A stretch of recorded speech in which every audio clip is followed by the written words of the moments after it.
Chapter 1: A Magical Tree. I awoke from a long sleep I had believed would be eternal.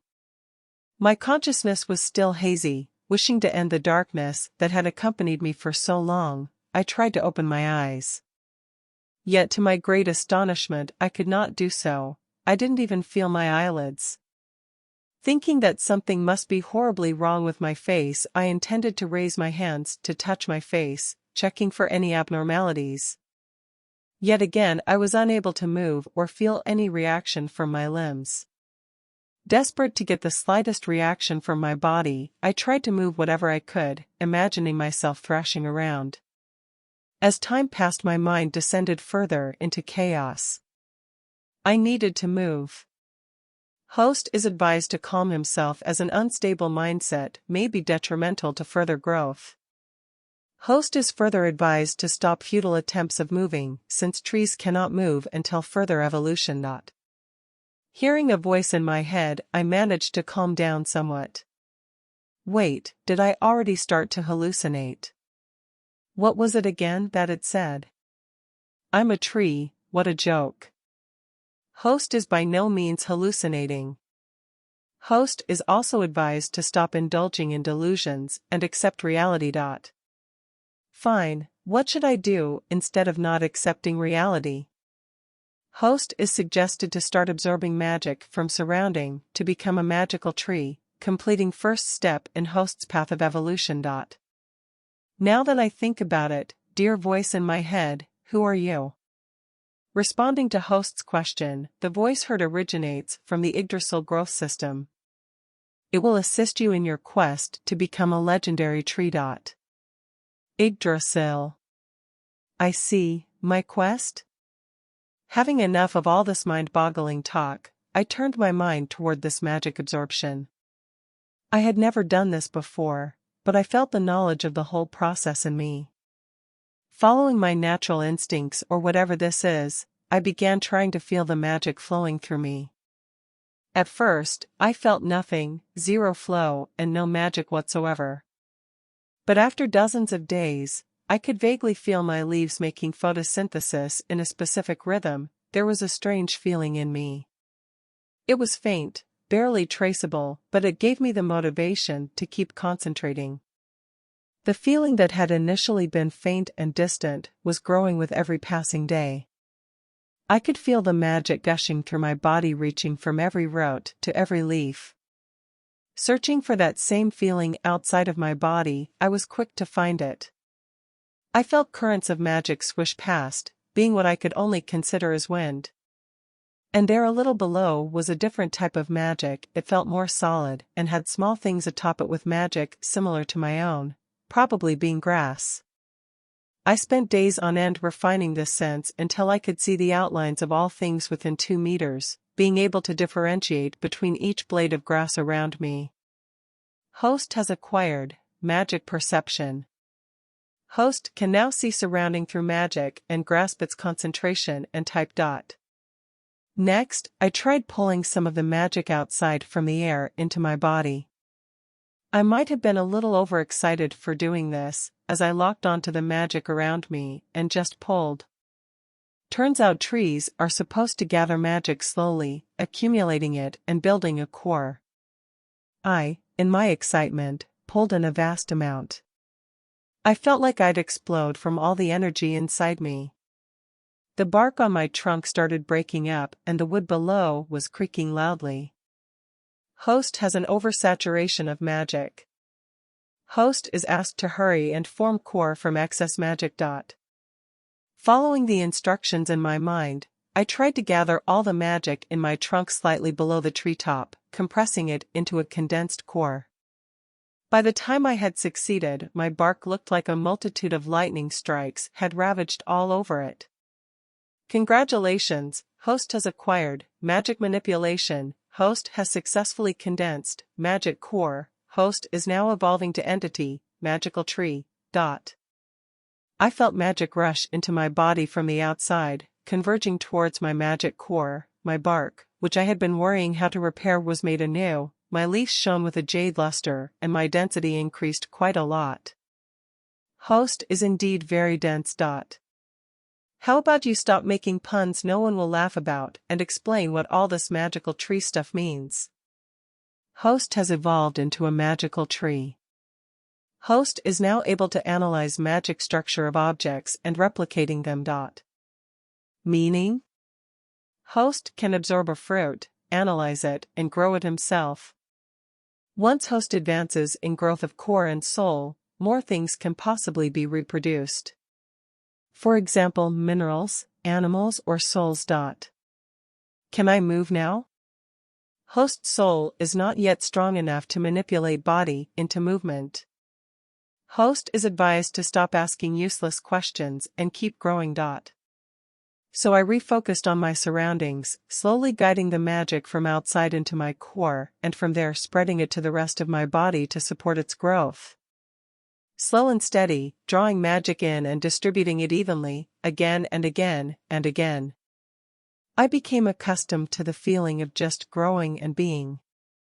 My leaves swayed in the wind, my trunk stood there in its barky splendor, and my roots burrowed deep into the ground. And all was good.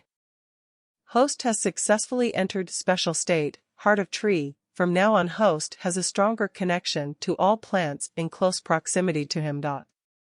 Great, at least something good came out after all this time. Host can now grow subordinate trees and use magic manipulation to slightly move them. Why didn't you say so sooner? Barely keeping my excitement under wraps, I tried beginning to grow another tree. But to my great sorrow, I found myself unable to, as I didn't know how. Chapter 2, Tree Circles. System: how do I create subordinates? Tell me now. Host must simply form a new magic core outside the main body. This core will then act as a sapling for the tree to grow. Due to being the creator of the core, Host will be already connected to newly growing tree, enabling him to directly channel magic into it. After having learned the process, I began to let the magic around me slowly converge into 3 spots. Unlike last time, I didn't instantly form the cores, but took it slowly. But since I'm not a patient person, I made 3 at once, hoping to raise my efficiency. Once they were done, I commanded them in my mind to move to their respective places. There they burrowed into the soil, starting to grow, forming a triangle around me. Once I was done, a very irritating thought entered my mind.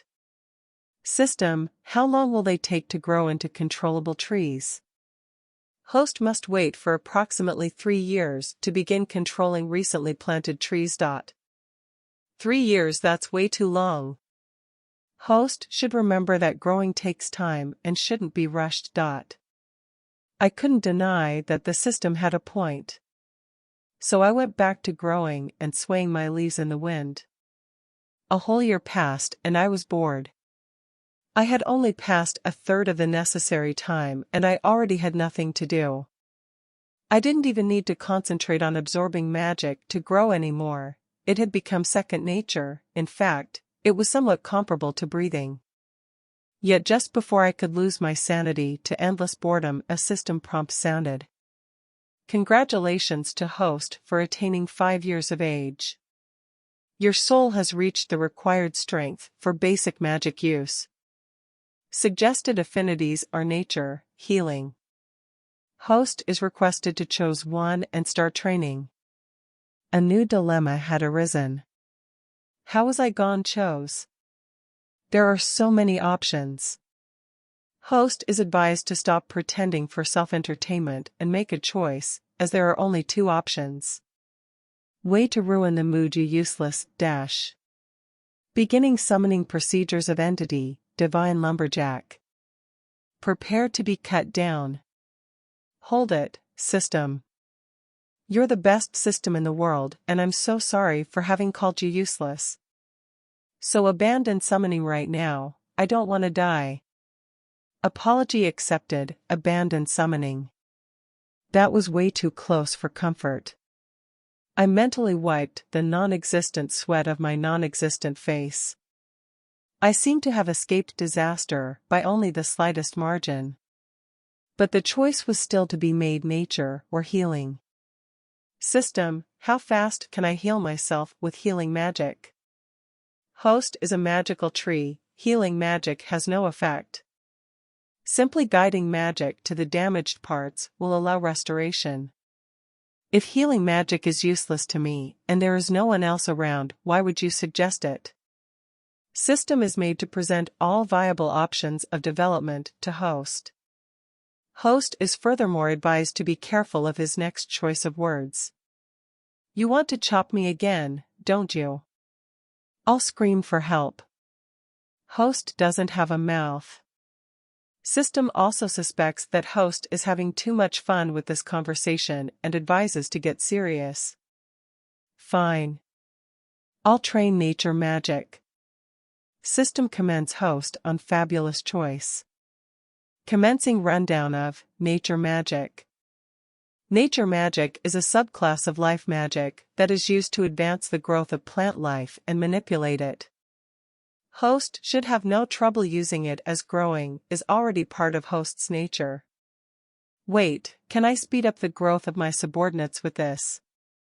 While host is not incorrect, current proficiency with nature magic is far too low. Host is suggested to grow ordinary trees with connection to host's roots to enable easy control. And why did I go through the process of making subordinate trees if I can simply grow trees that I can move now? Host might not know this, but subordinate trees can be of great help during the process of magic absorption. Well, time to work then. Since I would probably need more subordinate trees in the future, I made another 3 magic cores, placing them in a reverse triangle around me. The 6 buried cores now formed a hexagon or a simple circle, with myself being the center. I could now start to take care of the outer circles. I concentrated on my roots, letting some smaller roots separate from the main roots and grow quickly towards the surface. Once they broke through the ground, I made all of them grow a trunk and branches with leaves on them. I had grown 8 trees at once, forming a second, wider circle around me. And behold, the trees could move. Well, more like slowly shifting their branches. This was evidently not what I had in mind when I asked to be able to move. But I did find out that I could shoot around leaves, which would be useful if they weren't soft and light. So yeah, subordinate trees check, ordinary but connected trees check, and back to growing in boredom. Wait, something over there, in the bushes moved. What could it be? Host is advised to not keep himself in suspense any longer and just expand magic perception. And so I did. The discovery was a squirrel with an acorn. System, you said I could absorb a fruit, does an acorn count too? Host is indeed correct, an acorn can be used to begin next evolution. Thus I set out to kill the squirrel and get the acorn. And I failed, tragically. I couldn't even touch the little critter. The branches couldn't reach it, the leaves couldn't hurt it, and the evil eye I gave it went unnoticed. The only good thing was that my boredom was somewhat relieved as the little runt came by every day, twice. Once in the morning, empty-handed, and once in the evening with another acorn. Or at least that's what I judged the time to be. Anyway, the daily target practice of shooting a running squirrel with leaves was interesting and even got me a skill. Leaf turrets allowed me to fire leaves in quick succession and near instantaneously regrow them. Chapter 3: Memories and Double Evolution. The situation with the squirrel had been going on for a few days now, and 0 progress was achieved. And finally, the system couldn't take it anymore. Inability of host detected, squirrel isn't probable to be killed. Inhibition of evolution must be purged. Accessing locked data to initiate forced memory reupload to increase probability of successful kill. Commencing upload now. Host is asked to prepare for impact. Wait, what impact, what memory, and what does upload mean? A hit hurts, I'll make it, stop, I'm gonna die. After 6 hours of me continuously, mentally screaming, the pain finally eased. What didn't ease though, was my confusion. My head, or more specifically my mind, as I don't have a head, was filled with tons of memories. Okay, that's a lie, because if they were this heavy, I would physically break under the pressure, and so far I'm only breaking mentally. It took me 2 more days to order everything that had been forcefully crammed into my head. As to what it is, memories. Memories of my past life.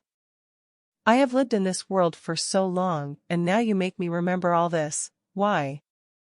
System believes that by remembering his past life, host's chances of acquiring acorn will be increased dramatically. Is that all? You know what, fine. I don't even care anymore, let's get this acorn. In my previous life, I had been a peak high mage that was stuck at his rank due to insufficient potential. Died of old age and a long life after 1300-something years. I seemed to be in luck as the squirrel just jumped out of the bushes, taking its usual way to bring home its acorn. Usually, I would start firing leaves right about now, but I wasn't the same as before. I quickly gathered some magic in a leaf, forming a peculiar-looking symbol and firing the leaf. The leaf flew with terrifying aim and pierced straight through the squirrel's head. The deed was done, the fiend dead, and the acorn dropped. Next, utilizing large amounts of time and willpower, I moved both squirrel and acorn to my tree body with a vine I grew with nature magic. Upon contact, both objects dissolved into shining particles and entered my body. And boy, the system didn't let me wait even a second before immediately giving a prompt. Congratulations to host for acquisition of acorn and squirrel. Evolution will now begin. Running necessary procedures, analyzing magic structure of acorn, rebuilding complete. And now? Host is now able to grow acorns. The system was right, I felt the knowledge to do so in my mind. So I formed some magic power in my branches and willed that acorn to grow. Not long after, an acorn was formed on one of my branches. I was prepared to spend the next few days growing more, but the system would have none of that.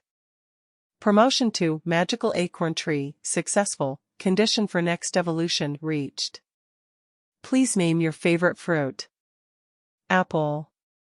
I answered without thinking. The question was suspect, no questions asked, but it was a natural reflex to just answer. And with me having just regained my memories, everything was still fresh and present. The second I registered that I might have answered a bit too hastily, I felt a short pang of pain in my mind. I discovered the sudden existence of a new magic structure next to the acorn, presumably from an apple.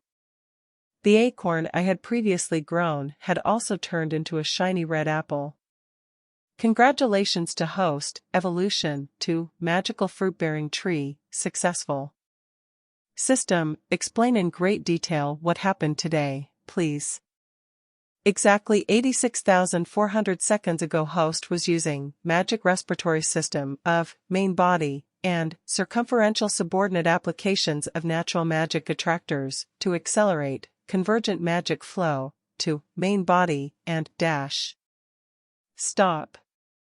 Use English for God's sake, not half Latinized nonsense, and stick to important stuff. Host received past memory data, acquired squirrel and acorn, evolved, met criteria for second evolution, and evolved again. What was the condition for the second evolution? Evolution condition was to evolve to magical acorn tree. Why would there even be such an evolution if it could only last a few seconds? Host is advised not to question Mother Nature, or he may receive divine retribution. Nice going there, system, perfect excuse complemented by a following threat. So I chose to go after this highly dubious happening no more and grow some apples. It took me a while to get the hang of it, but I could eventually grow apples without expending too much effort. Another half year had passed and I had grown to a height of 15 meters. The lowest 2 meters were only bark, but above that branches started to extend, decorated in lush leaves. Countless red apples were scattered over my tree crown, sparkling in the morning sun like gems. At least that's how I imagined them to look.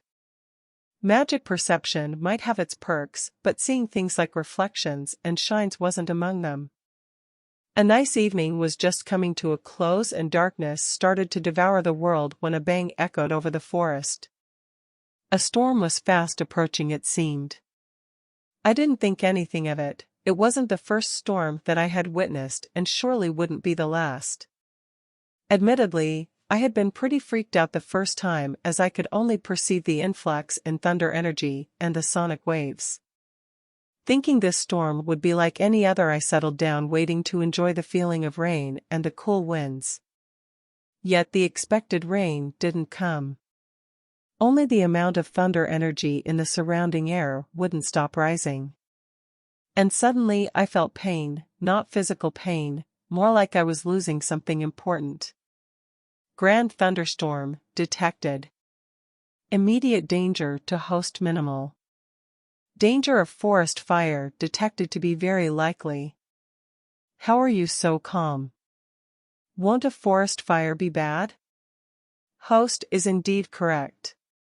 Forest fire would destroy natural balance of elements, largely inhibiting host future growth. Chapter 4, Trial by Thunder. If this thunderstorm is a problem, shouldn't you do something? Processing. The light began to fade away as the sky was covered in gray storm clouds. Not that I could truly see it, I merely noted the absence of light and the eerie feeling. System? Processing. What do you mean processing? Is there something wrong with you? Viable solution found. Host must divert 40% of all lightning strikes to himself. Damage to host should be sustainable. So essentially, I'll face the brunt of it to save the forest.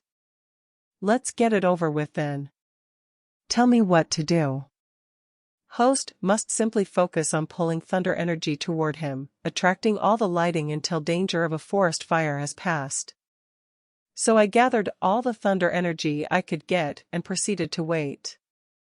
The first lightning bolt came not too long after, but couldn't even penetrate through all my branches. Only the outer ones were scorched. Wait. My apples. My apples are being destroyed, the fruits of my labor. Now lightning bolts were coming down one after another, thunder crackled in the air and a gale-force wind was blasting through the forest. I wanted to disperse the thunder energy to maybe save a few apples, but noticed it was already too late. All my apples were ash now. And as though it was mocking me, the system prompt could be heard at once. Less than 40% of the thunderstorm has been neutralized. Gathered thunder energy can now be released. Like hell, all my sweat, and tears of half a year's effort, was just reduced to ashes. I will take on every last bolt of lightning this storm has. Come at me with everything you have. Fueled by my anger, I kept a firm hold on the thunder energy and stood my ground. Not like I could actually run away. Thus, the lightning bolts kept crashing down on me in quick succession. My branches were continuously being thinned out. Soon the first strike reached the top of my trunk. With an audible snap, a piece of wood was sent flying, deep scorch marks in it.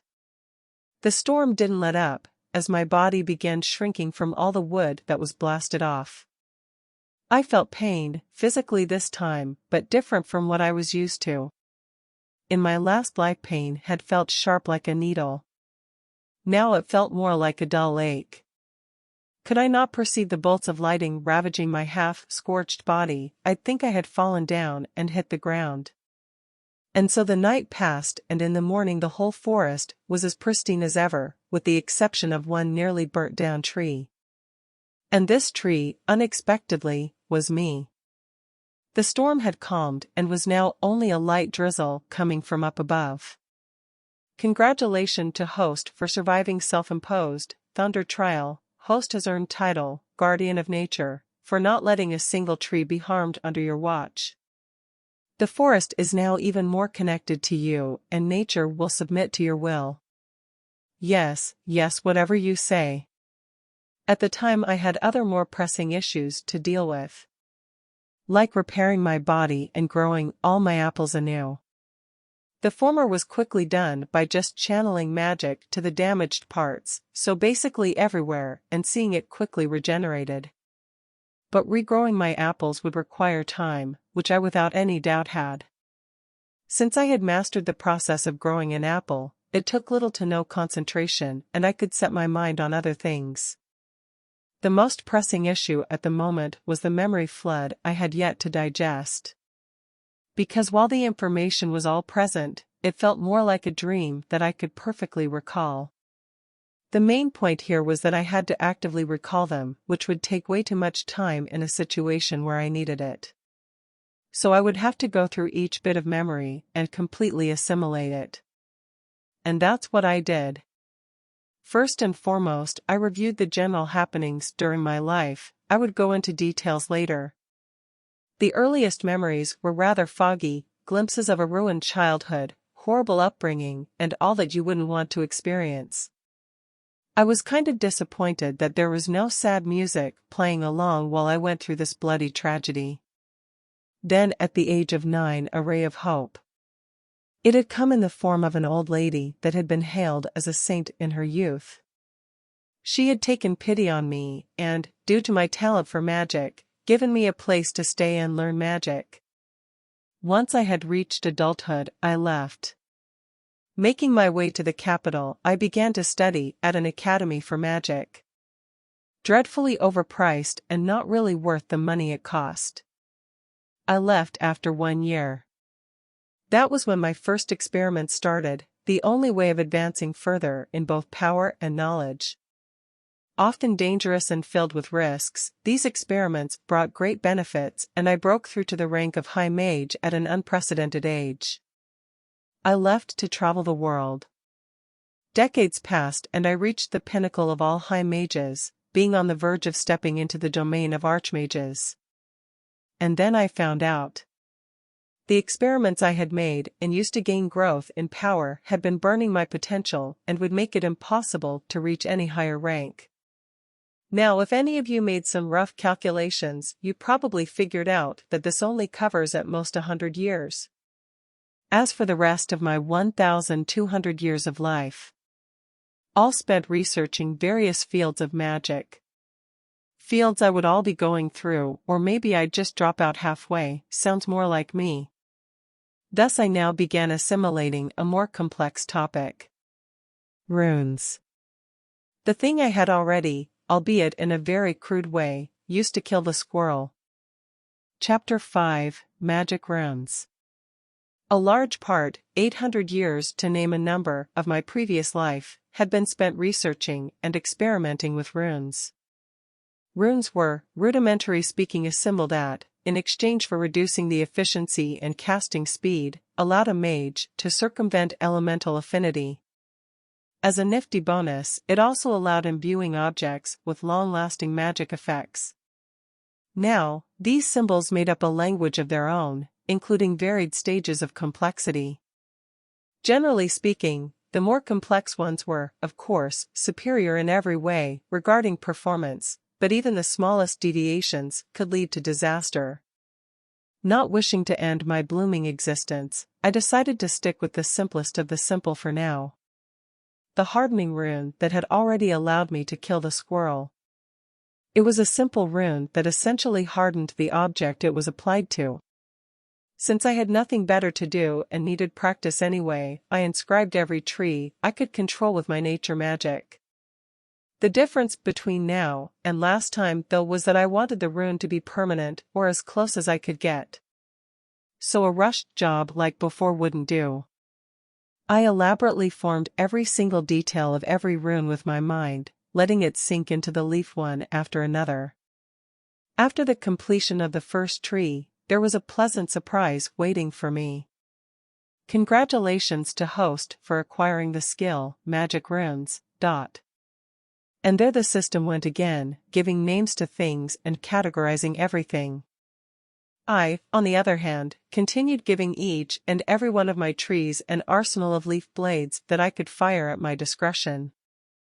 And after that came the bark, the wood, and even the vines and roots weren't spared. It took me a whole year to completely perfect my new line of defense. I had now gained enough practice to try a more advanced rune. One that I had my eye on for quite a while now. The spy rune used to record content and show the user.